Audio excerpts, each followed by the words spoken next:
Welcome back to You Heard It Here with Dr. Gary. This is earwax removal vlog number 105. In this episode, we're going to take a look at a patient that I just did not finish the wax removal. It wasn't that it couldn't have been done, it was an oversight on my part. As I go into this ear canal, you see a lot of dead skin on the ear canal floor, and it's going to come out in a giant chunk. These are usually the most satisfying types of earwax removal because it comes out in this huge clump.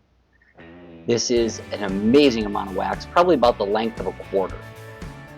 As we go back in, you can see that there is still some wax on the ear canal floor and a little bit down there by the eardrum.